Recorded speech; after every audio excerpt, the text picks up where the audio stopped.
हम लोग जो है क्लास 6 का एनसीईआरटी ज्योग्राफी पढ़ रहे थे, तो जिसमें से जो है पहला टॉपिक हम लोग ने जो है कर लिए थे क्या, सौरमंडल और सौरमंडल में पृथ्वी। सौरमंडल में पृथ्वी जो ये पहला चैप्टर है, तो इसमें जो है हम लोग आराम से शॉर्ट फॉर्म में जो भी इम्पोर्टेंट चीज़ था उसको हम लोग देख लिए। ठीक है, तो उसका हम लोग जो है आज हम लोग क्वेश्चन आंसर करने वाले हैं। इस टॉपिक में जो है जो भी क्वेश्चन है उसको हम लोग सॉल्व करने वाले हैं। ठीक है, तो देखिए किस प्रकार हम लोग सॉल्व करते हैं क्वेश्चन को, क्या क्या इससे क्वेश्चन बन रहा है। ये कितना अच्छा जानकारी जो है, अच्छी जानकारी हम लोग को दे के जा रहा है एनसीईआरटी क्लास 6। देखिए पहला जो है क्या है, ग्रह और तारे में अंतर। देखिए ग्रह के पास जो है क्या होता है, ग्रह के पास जो है इसके पास खुद का प्रकाश और ऊष्मा नहीं होता है। किसके पास? ग्रह के पास खुद का जो है, खुद का या स्वयं का इसके पास क्या है, ऊष्मा और प्रकाश नहीं होता है। ठीक है, या तारे के प्रकाश से, ये जो है तारे के प्रकाश से प्रकाशित होता है। कौन? ग्रह तारे के प्रकाश से प्रकाशित होता है। क्या होता है? प्रकाशित होता है। ठीक है, और तारे के चारों ओर परिक्रमा करता है। कौन? ग्रह जो है, ग्रह किसके चारों ओर परिक्रमा करता है? तो तारे के चारों ओर परिक्रमा करता है। तो देखिए एक चीज़ आप लोग को नहीं समझाए थे, तो एक चीज़ समझ जाना है आप लोग को। ठीक है, देखिए ग्रह के बारे में ग्रह के बारे में क्या समझे, इसके पास खुद का प्रकाश और ऊष्मा नहीं होता है। लेकिन देखिए अगर ये है, ये सूर्य है। ठीक है, अगर इसके चारों ओर घूम रहा है तो यही हुआ हम लोग का क्या, परिक्रमण गति, परिक्रमण। ठीक है, परिक्रमण। ठीक है, अगर खुद हम लोग इसी जगह घूम रहे हैं, ठीक है, इसी जगह ऐसे करके घूम रहे हैं, खुद अपने जगह पर अस्थायी होकर और घूम रहे हैं चारों बगल, तो ये हो गया हम लोग का घूर्णन। ठीक है, घूर्णन। तो परिक्रमण समझ लिया, परिक्रमण जो है कोई व्यक्ति बीच में है, उसके चारों ओर हम लोग क्या कर रहे हैं, घूम रहे हैं। अब घूर्णन मतलब जो है एक ही व्यक्ति जो है अपने आप जो है घूम रहा है एक ही स्थान पे। ठीक है, तो घूर्णन और परिक्रमण ये समझे। ठीक है, तो ग्रह के पास क्या बोले, इसके पास जो है खुद का अपना ऊष्मा और प्रकाश नहीं होता है। ठीक है, ये अंतर है ग्रह के पास। और तारे के पास जो है इसके पास खुद का क्या होता है, ऊष्मा और प्रकाश होता है। इसके पास खुद का क्या होता है, ऊष्मा और प्रकाश होता है तारे के पास। बस यही अंतर है। ठीक है, तो तारे के पास क्या होता है, इसके पास खुद का ऊष्मा और प्रकाश होता है। ठीक है, यह गैसों से बने होते हैं। कौन? तारे किससे बने होते हैं? तारे गैसों से बने होते हैं। किससे? गैसों से बने होते हैं। ठीक है, तारे गैसों से बने होते हैं। तो सूर्य हमारा क्या है, सूर्य हमारा क्या है, सूर्य एक तारा है। सूर्य क्या? तारा है। इसके पास खुद का ऊष्मा और प्रकाश है, तो ये हमारा क्या है, सूर्य एक तारा है। ठीक है, सूर्य एक तारा है। ठीक है, तो हम लोग ग्रह और तारे के बारे में हम लोग समझ गए। ठीक है, तो दूसरा जो हम लोग का है क्वेश्चन, दूसरा जो क्वेश्चन है हम लोग का क्या है, सौरमंडल से आप क्या समझते हैं। ठीक है, सौरमंडल से आप क्या समझते हैं। ठीक है, सूर्य, ग्रह, उपग्रह तथा अन्य खगोलीय पिंड सौरमंडल में कौन कौन आएगा, सौरमंडल में कौन आएगा, सूर्य। ठीक है, सूर्य आ गया, ग्रह आ गया। ठीक है, सूर्य, ग्रह, उपग्रह, सूर्य, ग्रह, उपग्रह तथा अन्य खगोलीय पिंड,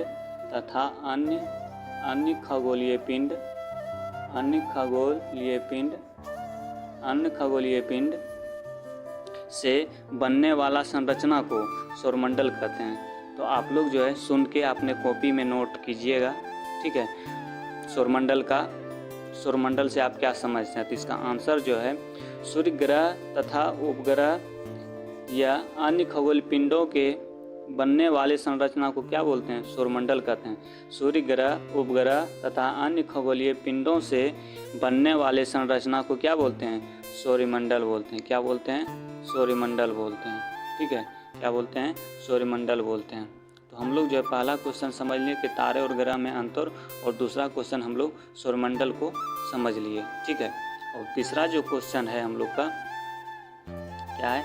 सूर्य। सूर्य से उसके दूरी के अनुसार सभी ग्रहों को नाम लिखिए। तो देखिए ये हमारा क्या है? सूर्य है। सूर्य क्या लाल रंग का कर दिए इसको। ये सूर्य क्या है? एक आग का गोला भी है, ये गैसों का बना हुआ है। सूर्य क्या है? सूर्य एक तारा है। ठीक है, सूर्य सबसे हम लोग से सबसे नज़दीकी का तारा क्या है? सूर्य है। ठीक है, ऐसे पैक्सोमा सेंचुरी भी एक तारा है। ठीक है, ये भी नज़दीकी है। ठीक है, अब यहाँ से देखिए सूर्य के क्या बोल रहा है? सूर्य के नज़दीकी सभी ग्रहों का नाम लिखिए। ये सूर्य हो गया हम लोग का। ठीक है, इसके नज़दीक क्या है? पीछे भी बताएं थ्योरी क्लास में, बुध, शुक्र, पृथ्वी, मंगल, बृहस्पति, शनि, अरुण, वरुण। ठीक है, अरुण, वरुण। तो देखिए इसको क्रम से कैसे याद करेंगे? तो बुध से आप शुरू कीजिए। कहाँ से? बुधवार से। ठीक है, एक एक करके छोड़ते जाना है। बुध के बाद क्या होता है? बुध के बाद बृहस्पति होता है, बृहस्पति को नहीं लिखना है। शुक्र लिखना है। शुक्र के बाद क्या होता है? शनि होता है, शनि को नहीं लिखना है। रवि को लिखना है। रवि का मतलब क्या हो गया? रवि का मतलब रविवार का दिन हम लोग पृथ्वी पे बिताते हैं। ठीक है, यहाँ से ये ट्रिक बना रहे हैं। तो रवि का मतलब क्या समझना है? पृथ्वी समझना है। रवि के बाद क्या होता है? सोम होता है, सोम को नहीं लिखना है। फिर हम लोग क्या लिखें? मंगल को आगे छोड़ के क्या? बुध। मंगल के बाद क्या होता है? बुध को नहीं लिख के फिर हम लोग बृहस्पति के बाद शुक्र होता है, शुक्र को नहीं लिख के शनि को, लास्ट में फिर अरुण और वरुण। ठीक है, तो हम लोग जो है सूर्य से नज़दीकी वाले ग्रह को याद कर लिए आसान भाषा में, बुध, शुक्र, पृथ्वी, मंगल, बृहस्पति, शनि, अरुण, वरुण। ठीक है, तो हम लोग क्या इसको भी देख लिए आराम से। देखिए क्वेश्चन कितना अच्छा यहाँ भी पूछा गया है। ये सब एनसीईआरटी का क्वेश्चन है। यहीं से जो है कोई भी एग्ज़ाम दीजिए, कॉम्पिटिटिव एग्ज़ाम, यहीं से क्वेश्चन सभी बनता है। अगर आपने 6 से 12 तक का एनसीईआरटी अगर कर लिए ज्योग्राफी, तो शायद आपको बहुत ज्योग्राफी में कोई भी चीज़ जो है समझने से परेशानी आपको नहीं होगा। ठीक है, अब देखिए यहाँ ये जो आपकी है बहुत इतना अच्छा क्वेश्चन है। सूर्य को पृथ्वी का अद्भुत ग्रह क्यों कहा जाता है? इस पे हम लोग बढ़िया से पढ़े भी, तो यहाँ हम लोग चर्चा करते जा रहे हैं एक दो मिनट में। ठीक है, पृथ्वी को अद्भुत ग्रह क्यों कहा जाता है? पृथ्वी पर जो है जीवन उपस्थित होता है। क्या होता है? जीवन उपस्थित होता है। अगर सिंपल भाषा में कहें तो पृथ्वी पर जो है जीवन उपस्थित है, इसलिए हम लोग अद्भुत ग्रह कहा जाता है। तो अगर डिटेल से इसको देखें, क्योंकि जो है जीवन उपस्थित है पृथ्वी पे, जीवन अनुकूल परिस्थिति है, यानी कि हम लोग जीवन जीने के लिए सभी दशाओं में हर चीज़ उपलब्ध है। कहाँ? पृथ्वी पे। ठीक है, यहाँ ना ही तो ज़्यादा गर्म है, ना ही ज़्यादा यहाँ ठंडा है। इसमें जीवनदायी गैस ऑक्सीजन भी है। ठीक है, इतने चीज़ और वाटर भी है, और इतना चीज़ उपस्थित होने के कारण जो है हम लोग जो है पृथ्वी को क्या बोला जाता है? अद्भुत ग्रह बोला जाता है। और पृथ्वी के अलावा कोई भी ग्रह पे जो है जीवन संभव नहीं है। क्या है? जीवन संभव नहीं है। ठीक है, तो हम लोग पृथ्वी को अद्भुत ग्रह क्यों बोला जाता है? ये कई बार क्वेश्चन आ चुका है। ठीक है, ये सिर्फ आपको एनसीईआरटी कंटेंट, बाकी बात ये किसी में शायद नहीं मिलेगा। ठीक है, तो अब देखिए यहाँ 5वां क्वेश्चन हम लोग को देखना है। 5वां क्वेश्चन हम लोग को देखना है। 5वां क्वेश्चन क्या है कि हम हमेशा चंद्रमा के एक ही भाग को क्यों देखते हैं? बताइए, हम लोग जो है चंद्रमा के हम लोग एक ही भाग को क्यों देखते हैं? तो जो है चंद्रमा जो है पृथ्वी का क्या है? उपग्रह है। नोट करेंगे, चंद्रमा पृथ्वी का क्या है? उपग्रह है। चंद्रमा पृथ्वी का क्या है? उपग्रह है। उपग्रह है। ठीक है, उपग्रह है। इसका ये हो गया, चंद्रमा पृथ्वी का उपग्रह है। और जो है चंद्रमा का जो है इसका घूर्णन काल और घूर्णन काल और परिक्रमण काल, क्या चीज़, परिक्रमण काल, ठीक है, दोनों क्या होता है, समान होता है, समान होता है। कितना दिन होता है, 27 दिन होता है। कितना, 27 दिन। यानी कि 27 दिन में जो है एक घूर्णन भी ये पूरा कर लेता है 27 दिन में, और परिक्रमण भी ये 27 दिन में पूरा कर लेता है। इस कारण से जो है हम लोग चंद्रमा का एक ही भाग को देख सकते हैं। यहाँ से सिंपल से ऊपर ही ऑब्जेक्टिव बन जाता है कि हम लोग जो है चंद्रमा का कितने प्रतिशत भाग को देख सकते हैं। तो कितने भाग, तो एक चंद्रमा के जो है एक ही भाग को हम लोग देख सकते हैं, ठीक है, तो एक ही भाग को हम लोग देख सकते हैं, ठीक है। तो इस कारण से क्वेश्चन बन जाता है। तो किसके कारण एक ही भाग को देख सकते हैं हम लोग, घूर्णन और परिक्रमण के कारण, ठीक है। हम लोग चंद्रमा के घूर्णन और परिक्रमण के समान होने के कारण, इस कारण से हम लोग जो है इसका एक ही भाग को देख पाते हैं, ठीक है। तो आगे देखिए अब ये क्या है, किस ग्रह को पृथ्वी का जुड़वां ग्रह कहा जाता है। किस ग्रह को जो है पृथ्वी का जुड़वां ग्रह कहा जाता है, तो किसको कहा जाता है, शुक्र को कहा जाता है। किसको कहा जाता है, शुक्र को कहा जाता है। किसको, शुक्र को कहा जाता है।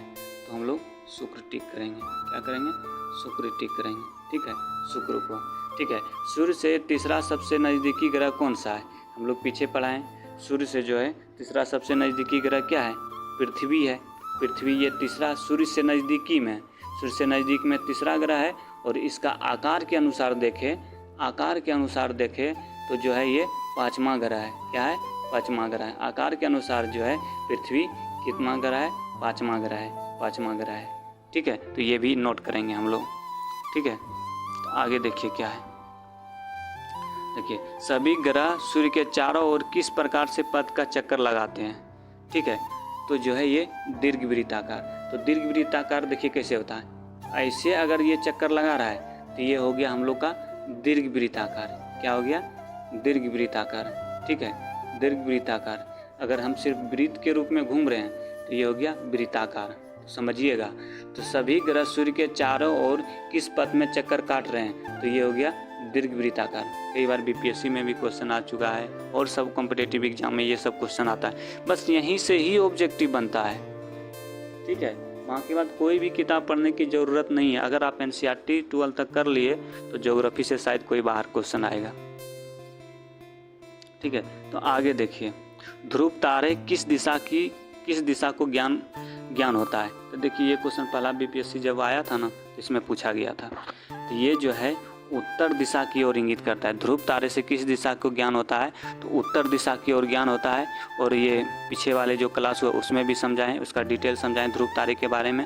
या किस आकार का दिखता है, तो उल्टा 5 आकार का ये दिखता है ध्रुव तारा। यह हमेशा लास्ट का जो है अंतिम जो तारा होता है, लास्ट का अंतिम जो तारा होता है उसी के सिद्ध में दिखाई पड़ता है। यह हमेशा जो है उत्तर की ओर होता है। कौन, ध्रुव तारे, ये हमेशा उत्तर की ओर होता है। आप लोग इसे रात में अगर आसमान में देखेंगे तो पहचान सकते हैं। तो ध्रुव तारे की पहचान आप सप्तऋषि तारे की सहायता से आप लोग कर सकते हैं, ठीक है। अब यहाँ देखिए, क्षुद्र ग्रह किन कक्षाओं के बीच पाया जाता है। ये कितनी बार क्वेश्चन आ चुका है, ठीक है। क्षुद्र ग्रह किसके बीच पाया जाता है, मंगल और बृहस्पति के बीच पाया जाता है। क्षुद्र ग्रह मंगल और बृहस्पति के बीच पाया जाता है। तो मंगल और बृहस्पति को जो है, मंगल और बृहस्पति इसी के बीच जो है एक बेल्ट पाया जाता है। क्षुद्र ग्रह पाया जाता है मंगल और बृहस्पति, ठीक है, इसी के बीच पाया जाता है, ठीक है। तो हम लोग एनसीईआरटी कवर कर रहे हैं, तो अच्छी तरह से करते जाएंगे। आप लोग याद भी रखेंगे, यहीं से बेस तैयार होगा, बिल्कुल बेस यहीं से तैयार होगा। और पढ़ते भी रहिएगा ये यहाँ से, ठीक है। डेली एक वीडियो अपलोड भी होगा, आप लोग आराम से पढ़ते रहिए। और ज्योग्राफी देखिए, आप लोग जितने भी क्लास डालते हैं आप देखते रहिए। देखिए ज्योग्राफी में अच्छा खासा आप लोग का जानकारी हो जाएगा, ठीक है। तो देखिए खाली स्थान भरें। तो पहला खाली स्थान है, डैश का एक समूह जो विभिन्न प्रतिरूपों का निर्माण करता है उसे डैश कहते हैं। तो इसमें क्या बनाएगा कि डैश का समूह जो विभिन्न प्रतिरूपों का निर्माण करते हैं उसे हम क्या बोलते हैं। तो आप लोग बताइए कोई। तो देखिए यहाँ क्या होगा, यानी कि तारों के समूह, पीछे भी थ्योरी लिखाए हैं। तारों का एक समूह विभिन्न प्रतिरूपों का निर्माण करता है, उसे हम क्या बोलते हैं, नक्षत्र मंडल बोलते हैं। उसे क्या बोलते हैं? नक्षत्र मंडल बोलते हैं। नक्षत्र मंडल। तारों के विभिन्न समूह को, एक जगह तारे के विभिन्न समूह को क्या बोलते हैं? उसे हम क्या बोलते हैं? नक्षत्र मंडल बोलते हैं। क्या बोलते हैं? नक्षत्र मंडल बोलते हैं। तो दूसरा क्वेश्चन आइए, तारों का एक बहुत बड़ी आकृति को डैश कहा जाता है। तारों की एक बहुत बड़ी आकृति को क्या कहा जाता है? आकाश गंगा कहा जाता है। आकाश गंगा कहा जाता है। आकाश गंगा कहा जाता है। तारे की एक बहुत बड़ी आकृति को क्या कहा जाता है? आकाश गंगा कहा जाता है। और तारों का एक समूह को क्या बोला जाता है? प्रतिरूप को क्या बोला जाता है? नक्षत्र मंडल बोला जाता है। पहला में यहाँ नक्षत्र मंडल और यहाँ तारों का एक समूह को क्या बोला जाता है? नक्षत्र मंडल बोला जाता है। और तारों की बहुत बड़ी प्रणाली को क्या बोला जाता है? आकाश गंगा बोला जाता है। तारों की एक बहुत बड़ी प्रणाली को आकाश गंगा कहा जाता है। अब चौथा जो क्वेश्चन है, चौथा भरने वाला, पृथ्वी के सबसे करीबी ग्रह क्या है? पृथ्वी से सबसे करीबी ग्रह क्या है? शुक्र ग्रह है। क्या है? शुक्र ग्रह है। क्या है? शुक्र ग्रह है। ठीक है। पांचवा जो क्वेश्चन है, सूर्य के तीसरा सबसे नज़दीकी ग्रह क्या है? बुध, शुक्र, तो पृथ्वी है। कौन है? पृथ्वी है। पृथ्वी है। पृथ्वी सूर्य से तीसरा सबसे नज़दीकी वाले ग्रह है। ठीक है। ग्रह के पास क्या? ग्रह के पास अपनी ऊष्मा और प्रकाश नहीं होते हैं। किसके पास? ग्रह के पास ऊष्मा और प्रकाश ग्रह के पास नहीं होते हैं। ठीक है। तो हम लोग जो है यहाँ से सभी क्वेश्चन को सॉल्व भी कर लिए। तो आप लोग जो है पीछे वाले वीडियो नहीं देखें, पहले पीछे वाले वीडियो देखिए और फिर जो है इसको देखिए। उसके बाद देखिए कि हम लोग को कितना यहाँ से नया नया शब्द मिला। यहाँ से कितना हम लोग को नया नया शब्द मिला। ठीक है। अब देखिए यहाँ से कुछ कह रहा है, आओ हम करके सीखें। सौरमंडल का एक चार्ट तैयार करें। तो आप लोग सौरमंडल का चार्ट तैयार कर सकते हैं। छुट्टियाँ में हम एक तारामंडल को जाकर देखें, जहाँ से अपने अनुभव कर कक्षा में बताएं। पृथ्वी में सौरमंडल का एक क्विज प्रतियोगिता का आयोजन करें, जो है उससे सभी क्वेश्चन सॉल्व होगा। तो देखिए ये सब है, ये सब आप लोग खुद से कर सकते हैं। तो हम लोग जो है इसमें अच्छी बात भी देखें। ठीक है। इसमें बहुत छोटी बात दिया हुआ है। क्षुद्र ग्रह सभी के बारे में आराम से जानकारी दिया हुआ है। तो आप लोग देखिए, ये सब देखिए। नील आर्मस्ट्रांग जो पढ़ाए थे, नील आर्मस्ट्रांग, ये सब हम पढ़ाए। नील आर्मस्ट्रांग 20 जुलाई 1969 को सबसे पहले चंद्रमा की सतह पर कदम रखा था। मालूम करें कि क्या दूसरा भारतीय चंद्रमा पर कोई रखा? ये सब जो है आप लोग को मालूम करना है। देखिए यहाँ प्रकाश की चाल यहाँ बताया गया है, 3 लाख किलोमीटर प्रति सेकंड है। तो सूर्य के प्रकाश आने में कितना लगता है? 8 मिनट का समय लगता है हमारे पृथ्वी तक आने में। और चंद्रमा की प्रकाश आने में हम लोग के पास 1.3 सेकंड लगता है। 1.3 सेकंड लगता है। ठीक है। 1.3 सेकंड लगता है चंद्रमा का प्रकाश पृथ्वी तक आने में। सोच सकते हैं चंद्रमा और सूर्य की दूरी कितना है। ठीक है। बोने ग्रह के बारे में भी हम पढ़ाए। देखिए बोने ग्रह के बारे में यहाँ से क्वेश्चन हम लोग को वहाँ जो लिए थे, यहाँ से क्वेश्चन उठाए थे। ठीक है। जो हमको लगा इम्पोर्टेंट है उसको हम लिए। ज्योग्राफी का अर्थ यहाँ देखिए समझाया है। ठीक है। ये सब पॉइंट हम नहीं लिए क्योंकि बिल्कुल छोटा है। तो जी शब्द का अर्थ होता है पृथ्वी, एवं ग्राफिया का अर्थ होता है लिखना। ठीक है। जी शब्द का अर्थ क्या होता है? पृथ्वी, और ग्राफिया का अर्थ होता है लिखना। आइए इस पृथ्वी के संबंध में अधिक जानें। देखिए लोजी पृथ्वी का अध्ययन, पृथ्वी का मापन, मेट्रिया मतलब पृथ्वी का मापन, आइस मतलब पृथ्वी के आकार का अनुभव। ये सब देखिए आप लोग एनसीईआरटी बिल्कुल बुक पढ़िए। अगर जो भी ऑनर्स लिए हैं ज्योग्राफी का तो उसको एनसीईआरटी पढ़ना अनिवार्य है। एनसीईआरटी पढ़िएगा तभी तो। अब देखिए यहाँ सूर्य के आकार, यहाँ देखिए सूर्य है। इसके बाद इसके नज़दीकी ग्रह बुध है। उसके बाद शुक्र है, बुध शुक्र है। फिर पृथ्वी है, उत्सुक पृथ्वी, मंगल, उत्सुक पृथ्वी। देखिए यहाँ सब दिया हुआ है। 58 मिलियन किलोमीटर की दूरी पर है कौन? बुध है। और जो है 108 मिलियन में शुक्र है। ठीक है। वो शुक्र पृथ्वी तीसरा नंबर पर है। तीसरा नंबर पर 150 मिलियन दूरी पर है।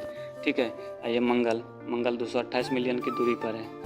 अब देखिए यहाँ क्षुद्र ये बहुत बार क्वेश्चन आया है। क्षुद्र ग्रह, क्षुद्र ग्रह मंगल और बृहस्पति के बीच पाया जाता है। कौन? क्षुद्र ग्रह। मंगल और बृहस्पति के पे क्या पाया जाता है? क्षुद्र ग्रह। क्षुद्र ग्रह का ये पट्टी है, ठीक है। तो क्षुद्र ग्रह मंगल और बृहस्पति के बीच पाया जाता है, तो इसको नोट रखेंगे, नोट कीजिएगा इसको, बहुत बार क्वेश्चन आते रहता है।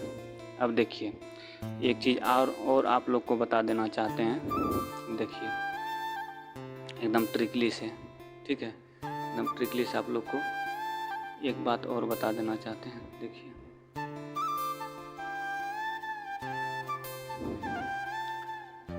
जगह तो मिल जाए। देखिए इसमें जो है बुध शुक्र पृथ्वी मंगल, बुध शुक्र पृथ्वी मंगल बृहस्पति शनि अरुण वरुण, जो जितना ज़्यादा दूरी होगा उसका परिक्रमण काल, सूर्य से जो जितना ज़्यादा दूरी पर होगा उसका परिक्रमण काल उतना ही अधिक होगा।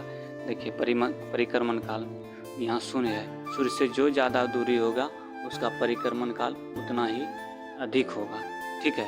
और जो है सूर्य से नज़दीकी के अनुसार से जो है अगर हम लिखते हैं बुध शुक्र पृथ्वी मंगल, यहाँ देखिए लिखा हुआ है सूर्य से नहीं, बुध शुक्र पृथ्वी मंगल बृहस्पति शनि अरुण वरुण। तो देखिए इधर से दूसरा ग्रह लीजिए, यहाँ मान के चलिए सूर्य है, चंद्रमा नहीं है इस जगह, ठीक है, ये सूर्य है, तो इधर से दूसरा नंबर लीजिए, इधर से दूसरा नंबर लीजिए और लास्ट से जो है ये दूसरा नंबर लीजिए। ये हमेशा जो है क्या होता है, सूर्य के विपरीत दिशा में घूमता है। तो पूछता है कि कौन सा ग्रह जो है सूर्य के विपरीत दिशा में घूमता है, तो यहाँ शुरू से जो है दूसरा नंबर लीजिए और लास्ट से दूसरा नंबर लीजिए, यानी कि जो है शुक्र और कौन? यूरेनस, यूरेनस ये जो है सूर्य के विपरीत दिशा में घूमता है। ये दो ग्रह है जो कि सूर्य के विपरीत दिशा में घूमता है। और जो है शनि जो है, शनि का घनत्व इतना कम है जो कि पानी के ऊपर तैरता है। कौन? शनि। शनि ग्रह जो है क्या होता है, शनि ग्रह जो है, शनि ग्रह ये पानी के ऊपर तैरता है। अगर पानी में इसे दे दिया जाए तो ये तैरने लगेगा, पृथ्वी पानी में दे दिया जाए तो ये क्या होगा? तैरने लगेगा। कौन? शनि ग्रह। कौन? शनि ग्रह। शनि ग्रह जो है पानी में देने के बाद क्या होगा? ये जो है तैरने लगेगा। तो ये जो है हम लोग इसका देख लिए, इसका सॉल्यूशन भी कर लिए हम लोग, ठीक है। तो आप लोग अच्छी से देखें कैसा लगा ये वीडियो। आप लोग कमेंट एक बार ज़रूर बोले, ज़रूर कीजिए, कमेंट भी कीजिए कैसा लगा वीडियो और किस तरह से वीडियो आप लोग को चाहिए, तो ये भी बोलिए, ठीक है। ज्योग्राफी से रिलेटेड किस पे और एक वीडियो बनाया जाए कमेंट करके बताइए, ठीक है। तो आप लोग चैनल को आगे बढ़ाइए और आप लोग पढ़ते रहिए और ज्योग्राफी से जानकारी यहाँ से बिल्कुल लेते रहिए, ठीक है। जय हिंद, जय भारत।